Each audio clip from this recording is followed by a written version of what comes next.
ನಡುವೆ ಎಲ್ಲರಿಗೂ ಬೇಕಾಗುವಂತೆ ಬದುಕುವುದೇ ಸಾರ್ಥಕತೆಯ ಜೀವನ.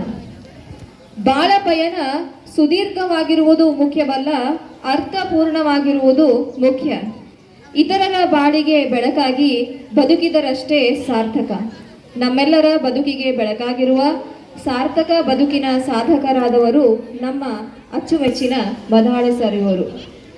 ಮಕ್ಕಳೊಂದಿಗೆ ಮಗುವಾಗಿ, ಹಿರಿಯರಿಗೆ ವಿಧೇಯನಾಗಿ, ದಾನದಲ್ಲಿ ಕರುಣನಾಗಿ, ಹೃದಯವಂತರಿಗೆ ಹೃದಯವಂತನಾಗಿ, ಕಷ್ಟದಲ್ಲಿರುವವರಿಗೆ ಮಿಡಿಯುವ ಹೃದಯವಾಗಿ, ನಮ್ಮೆಲ್ಲ ಶಿಕ್ಷಕ ವೃಂದಕ್ಕೆ ತಂದೆಯಾಗಿ, ವಿದ್ಯಾರ್ಥಿಗಳಿಗೆ ತಾತನಾಗಿ, ಉಮರಾಣಿ ಗ್ರಾಮಕ್ಕೆ ಮಗನಾಗಿ, ಇಂದಿನ ಸತ್ಕಾರ ಮೂರ್ತಿಯಾಗಿ ವೇದಿಕೆಯನ್ನು ಅಲಂಕರಿಸಿರುವ ನಮ್ಮೆಲ್ಲರ ಅಚ್ಚುಮೆಚ್ಚಿನ ದೈಹಿಕ ಶಿಕ್ಷಕರಾದ ಶ್ರೀ DM ಮದಾಳೆ ಸರ್ ಇವರ ಸೇವಾ ನಿವೃತ್ತಿ ಬೀಳ್ಕೊಡುಗೆ ಸಮಾರಂಭದ ನಿಮಿತ್ತ ಅವರ ಜೀವನದ ಕುರಿತಾದ ಸಂಕ್ಷಿಪ್ತ ಪರಿಚಯವನ್ನು ಇಂದು ನಾನು ಮಾಡಿಕೊಡುತ್ತಿದ್ದೇನೆ. 4ರಂದು ಚಿಕ್ಕೋಡಿ ತಾಲೂಕಿನ ಕಾರದಗ ಗ್ರಾಮದಲ್ಲಿ ಜನಿಸಿದರು. ಇವರ ತಂದೆ ಕೈಲಾಸವಾಸಿ ಶ್ರೀ ಮುಕುಂದ ದೇವರಾಯ್ ಮದಾಳೆ ಹಾಗೂ ತಾಯಿ ಕೈಲಾಸವಾಸಿ ಶ್ರೀಮತಿ ವಿಮಲಾ ಮುಕುಂದ್ ಮದಾಳೆ. ಇವರು ತಮ್ಮ ಆರಂಭಿಕ ಶಿಕ್ಷಣವನ್ನು ಅಂದರೆ 1ರಿಂದ 2ನೇ ತರಗತಿಯನ್ನು ಬೆಳಗಾವಿಯ ಕ್ಯಾಂಪ್ನಲ್ಲಿ, 3ರಿಂದ 6ನೇ ತರಗತಿ ಶಿಕ್ಷಣವನ್ನು ಸರ್ಕಾರಿ ಮಾದರಿ ಶಾಲೆ ಚಿಕ್ಕೋಡಿಯಲ್ಲಿ ಹಾಗೂ 5ರಿಂದ 10ನೇ ತರಗತಿಯ ಶಿಕ್ಷಣವನ್ನು RD ಸ್ಕೂಲ್ ಚಿಕ್ಕೋಡಿಯಲ್ಲಿ ಮುಗಿಸಿದರು. ತಮ್ಮ CPED ಶಿಕ್ಷಣವನ್ನು ರಾಯಭಾಗ ತಾಲೂಕಿನ ಇಟ್ನಾಳದಲ್ಲಿ ವೃತ್ತಿ ಜೀವನ ಆರಂಭಿಸಿದರು. ಇವರ ಪತ್ನಿ ಶ್ರೀಮತಿ ಸುಮಿತ್ರಾ ದೇವದಾಸ್ ಮದಾಳೆ ಹಾಗೂ ಮಕ್ಕಳು ಕುಮಾರಿ ಸೌಂದರ್ಯ ದೇವದಾಸ್ ಮದಾಳೆ, ಕುಮಾರ್ ದರ್ಶನ್ ದೇವದಾಸ್ ಮದಾಳೆ ಹಾಗೂ ಕುಮಾರಿ ಐಶ್ವರ್ಯ ದೇವದಾಸ್ ಮದಾಳೆ. ಇವರು ಪ್ರಸ್ತುತ ನಮ್ಮ ಶಾಲೆಯಲ್ಲಿ ದಿನಾಂಕ 2/8/1999ರಿಂದ ಇಲ್ಲಿಯವರೆಗೆ ಸುಮಾರು 25 ವರ್ಷ 4 ತಿಂಗಳುಗಳ ಸೇವೆಯನ್ನು ಸಲ್ಲಿಸಿ CRC ಮಟ್ಟದಲ್ಲಿ ಸತತ 15 ವರ್ಷಗಳ ಕಾಲ ನಮ್ಮ ಶಾಲೆ ಪ್ರಥಮ ಸ್ಥಾನವನ್ನು ಗಳಿಸಿದೆ. ಹಾಗೂ ಹಂಗಿಲ್ಲದೆ ಸತತ 25 ವರ್ಷಗಳ ಕಾಲ BLO ಕಾರ್ಯನಿರ್ವಹಣೆಯನ್ನು ಮಾಡಿದ್ದಾರೆ. ಕುಮಾರಿ ದೀಪಾ ಕವತೆ ಜಾವ್ಲಿನ್ ಥ್ರೋನಲ್ಲಿ ರಾಜ್ಯ ಮಟ್ಟಕ್ಕೆ ಆಯ್ಕೆ ಹಾಗೂ ಕುಮಾರಿ ಕೃತಿಕಾ ದುಪ್ಪಾಟೆ ಕ್ರೀಡಾಕೂಟ ವಿಭಾಗದಲ್ಲಿ ಆಯ್ಕೆಯಾಗಿ ಮೂಡಬಿದಿರೆಯಲ್ಲಿ ತನ್ನ ವ್ಯಾಸಂಗವನ್ನು ಮುಂದುವರಿಸುವಲ್ಲಿ ಸರ್ ಅವರ ಪಾತ್ರ ಬಹಳ ಮಹತ್ವದ್ದಾಗಿದೆ.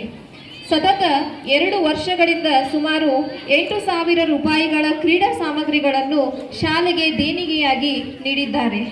ಹೀಗೆ ಹಲವಾರು ಕಾರ್ಯಗಳನ್ನು ಮಾಡುವುದರ ಮೂಲಕ ಎಲ್ಲ ಮಕ್ಕಳ ಅಚ್ಚುಮೆಚ್ಚಿನ ಶಿಕ್ಷಕರಾಗಿದ್ದಾರೆ. ಜೀವನ ಮರಣಗಳ ಅಂತರ ಉಸಿರು, ಸ್ಮೃತಿ ವಿಸ್ಮೃತಿಗಳ ನಡುವಿನ ಅಂತರ ನೆನಪು, ಭೂತ ಭವಿಷ್ಯಗಳ ನಡುವಿನ ಅಂತರ 1 ನಿಮಿಷ, ಸ್ವರೂಪ ಕುರೂಪಗಳ ನಡುವಿನ ಅಂತರ 1 ನೋಟ. ನಾವು ನಿಮ್ಮನ್ನ ಭೌತಿಕವಾಗಿ ಬೀಳ್ಕೊಡ್ತಾ ಇದ್ದೀವಿ, ಬಟ್ ಯಾವತ್ತಿಗೂ ಕೂಡ ನೀವು ನಮ್ಮ ಜೊತೆಗೆ ಇರ್ತೀರಿ ಅನ್ನುವಂಥ ಒಂದು ವಿಶ್ವಾಸ ನಮ್ಮದು. ಉಮರಾಣಿಯಿಂದ ಚಿಕ್ಕೋಡಿ ಕೇವಲ 7 ಕಿಲೋಮೀಟರ್ ದೂರದಲ್ಲಿ ಅಷ್ಟೇ ಇದೆ. ಆದರೆ ನೀವು ಒಂದು ಫೋನ್ ಕಾಲ್ ಮಾಡೋದಕ್ಕೆ 7 ಸೆಕೆಂಡ್ ಅಷ್ಟೇ ಸಾಕು. ನೀವು ಇಲ್ಲಿವರೆಗೂ ನಮಗೆ ತಂದೆಯಾಗಿ ಬಹಳಷ್ಟು ಮಾರ್ಗದರ್ಶನವನ್ನು ನೀಡಿದ್ದೀರಿ. ನಿಜ ಹೇಳಬೇಕಂದ್ರೆ ಸುಮಾರು 20 ವರ್ಷ ಆಯಿತು ನನಗೆ ತಂದೆ ಇಲ್ಲ. ಸೊ ಹೊರಗಿನ ಜಗತ್ತಿನಲ್ಲಿ ಯಾವ ವ್ಯಕ್ತಿಯ ಮೇಲೆ ನಾವು ವಿಶ್ವಾಸ ಮಾಡಬೇಕು ಅನ್ನೋದು ಬಹುಶಃ ಈಗಿನ ಜಗತ್ತಿನಲ್ಲಿ ಇಲ್ಲ. ಬಟ್ ಇಂಥ ಸಂದರ್ಭದಲ್ಲಿಯೂ ಕೂಡ ಒಂದು ಅಂಧವಿಶ್ವಾಸವನ್ನು ನಾವು ಯಾರ ಮೇಲಾದ್ರೂ ಮಾಡಬೇಕು ಅಂತಂದ್ರೆ ಅದು ನಮ್ಮ ಮದಾಳೆ ಸರ್ ಮಾತ್ರ.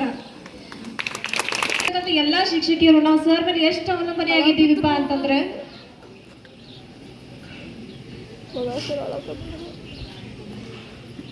ಒಂದು ಜೆರಾಕ್ಸ್ ಹಾಳೆ ಅಂತ ಹಿಡಿದು ನಮ್ಮ ಅಕೌಂಟ್ನಲ್ಲಿ ಇರ್ತಕ್ಕಂಥ ದುಡ್ಡು ನಾವು ತೆಗೆಸಬೇಕಾದ್ರೆ ನಮ್ಮ ಮನೆಯಲ್ಲಿ ಏನಾದರೂ ಅನುಕೂಲ ಆಗಲಿಲ್ಲ ಅಂತಂದ್ರೆ ಅಂತಹ ಸಂದರ್ಭದಲ್ಲಿಯೂ ಸಹ ನಾವು ಒಂದು ಸರ್ಗೆ ಒಂದು ಫೋನ್ ಕಾಲ್ ಮಾಡಿದ್ರೆ ಸಾಕು.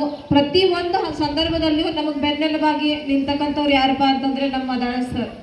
ನನಗೆ ನಿಜ ಹೇಳಬೇಕಂದ್ರೆ ನಮ್ಮ 2 ವರ್ಷದ ಹಿಂದೆ ನಮ್ಮ ಯಜಮಾನರು ಸ್ವಲ್ಪ ಆರೋಗ್ಯ ಸರಿ ಇರಲಿಲ್ಲ. ಅಂಥ ಸಂದರ್ಭದಲ್ಲಿ ಏನು ಮಾಡಬೇಕು ಅನ್ನೋದು ನಂಗೆ ತಿಳಿದ ಇರ್ತಕ್ಕಂಥ ಸಂದರ್ಭದಲ್ಲಿ ಅವ್ರು ನನ್ನ ಜೊತೆಗೆ ಬಂದು ನನಗೆ ನೈತಿಕವಾಗಿ ಸಪೋರ್ಟ್ ಕೊಡೋದರ ಜೊತೆಗೆ ಆರ್ಥಿಕವಾಗಿಯೂ ಸಹಾಯವನ್ನ ಮಾಡಿ ಇವತ್ತಿಗೂ ಸಹಿತ ಪ್ರತಿ ಒಂದು ಕ್ಷಣದಲ್ಲಿ ಅವ್ರು ಇವತ್ತು ಹೊಂಟಾರ ಅಂತಂದ್ರೆ ನಮ್ಗೆಲ್ಲರಿಗೂ ಬಹಳ ದುಃಖ ಐತಿ. ಬಟ್ ಅವ್ರು ಒಂದೇ ಮಾತಲ್ಲಿ ಹೇಳ್ತಾರೆ, ಒಟ್ಟ ಚಿಂತೆ ಮಾಡಬೇಡ್ರಿ, ನಾ ಎಲ್ಲೇ ಇರಲಿ, ಶಾಲೆಗೆ ಇರಲಿ, ಎಲ್ಲೇ ಇರಲಿ, ಒಟ್ಟು ನೀವು ಒಂದು ನಂಗೆ ಫೋನ್ ಮಾಡಿರಿ, ನಿಮ್ಗೆ ಏನು ಸಹಾಯ ಬೇಕಲ್ಲ ಎಲ್ಲ ಸಹಾಯವನ್ನು ನಾನು ಮಾಡೋದಕ್ಕೆ ಸಿದ್ಧನಾಗಿದ್ದೀನಿ ಅನ್ನುವಂಥ ಒಂದು ವಿಶ್ವಾಸ ಅವ್ರು ಕೊಡಾತಿದ್ದಾರೆ. ಸೊ ಈ ಭೌತಿಕತೆಯ ಅಗಲಿಕೆ ಇದ್ರೂ ಕೂಡ ಅವ್ರು ಯಾವತ್ತಿಗೂ ನಮ್ಮ ಜೊತೆಗೆ ಇರ್ತಾರೆ ಅನ್ನುವಂಥ ಒಂದು ವಿಶ್ವಾಸವನ್ನ ನಾವು ಇವತ್ತು ವ್ಯಕ್ತಪಡಿಸ್ತಾ ಇದ್ದೀವಿ. ಸರ್, ನಾವು ನಿಮ್ಮಲ್ಲಿ ಕೇಳ್ಕೊಳ್ಳೋದಿಷ್ಟೇ, ನಮ್ಮಿಂದ ದೂರ ಆಗಿದ್ದೀರಿ ಅಂತ ಹೇಳಿ ದಯವಿಟ್ಟು ನಮ್ಮನ್ನ ಅಗಲಿಸಬೇಡ್ರಿ ಸರ್. ಯಾವುದೇ ಸಂದರ್ಭದಲ್ಲಿಯೂ ಕೂಡ ನಾವು ನಿಮಗೆ ಫೋನ್ ಮಾಡಿದ್ರೆ ಇವತ್ತು ತೋರಿಸ್ತಕ್ಕಂಥ ಪ್ರೀತಿ ವಿಶ್ವಾಸನೇ ನೀವು ಯಾವತ್ತಿಗೂ ನಮ್ಮ ಮೇಲೆ ತೋರಿಸ್ತೀರಿ ಅನ್ನೋದನ್ನ ನಾನು ಅನ್ಕೊಂಡಿದ್ದೀನಿ. ಅದೇ ರೀತಿಯಾಗಿ ಇವತ್ತು ಸೇವಾ ನಿವೃತ್ತಿಯನ್ನ ಹೊಂದುತ್ತಾ ಇರ್ತಕ್ಕಂಥ ಶಿಕ್ಷಕರಿಗೆ ಅವರ ನಿವೃತ್ತಿಯ ಗ್ರಾಮದ SDMC ಅಧ್ಯಕ್ಷರು, ಉಪಾಧ್ಯಕ್ಷರು, ಸರ್ವ ಸದಸ್ಯರು, ಗ್ರಾಮ ಪಂಚಾಯಿತಿಯ ಅಧ್ಯಕ್ಷರು, ಉಪಾಧ್ಯಕ್ಷರು, ಸರ್ವ ಸದಸ್ಯರು ಹಾಗೂ ಉಮ್ರಾಣಿಯ ಪ್ರೌಢ ಮತ್ತು ಪ್ರಾಥಮಿಕ ವಿಭಾಗದ ಸಮಸ್ತ ಗುರುವೃಂದ ಹಾಗೂ ಮುದ್ದು ವಿದ್ಯಾರ್ಥಿನಿಯರ ಪರವಾಗಿ ತುಂಬು ಹೃದಯದ ಹಾರೈಕೆಗಳನ್ನು ಸಲ್ಲಿಸುತ್ತೇನೆ. ಧನ್ಯವಾದಗಳು.